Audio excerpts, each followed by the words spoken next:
Has to be. None other than Tech himself. We thought, how can we portray a dwarf god? And really you need a giant to play a dwarf god.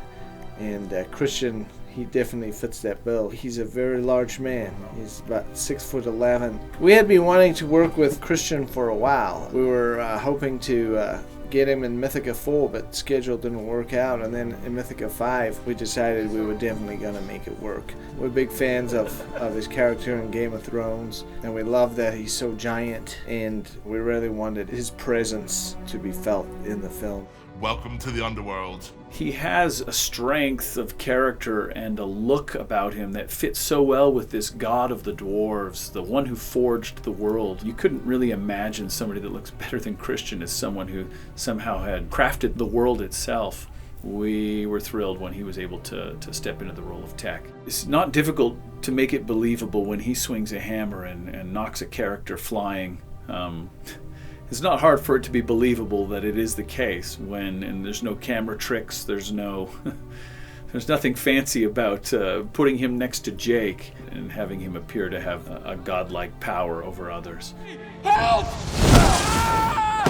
We've known each other for years and years now, but this is the first time we've really gotten to work together. You have no helpers around you. We know that. He has 10 helpers around him. Yes, I'm well aware how many helpers I have versus how many Kristian has. You can have Adam as a helper, because he also has no helpers. He did a great job, and he looked freaking awesome, and he's 7 feet tall and decked out in all these furs and leathers, and he just looks like a giant blacksmith. Most of that was done in front of a green screen because there were so many stunts involved and things like that.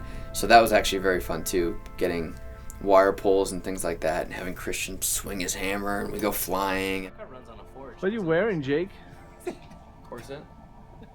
You've been wearing it the whole show? Yeah. To improve your physique? You look so slim in that whole movie? Wow. Truth revealed right here. Welcome to another episode of Adam Ruins Everything, ladies. Sorry, I just watched Jake looks good.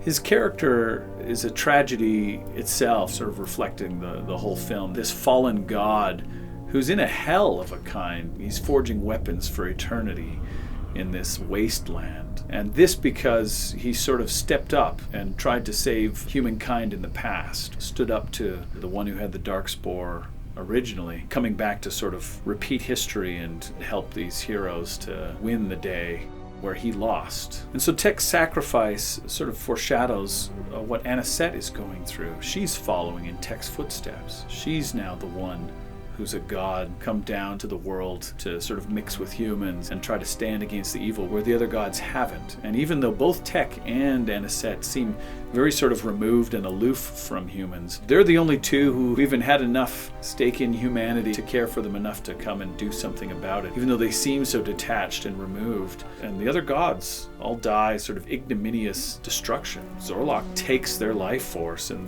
we can assume that there's really nothing left of them, whereas Anisette and Tech at least have a legacy. I really enjoyed these god characters coming into the world, and Kristian just nails it as a god for me.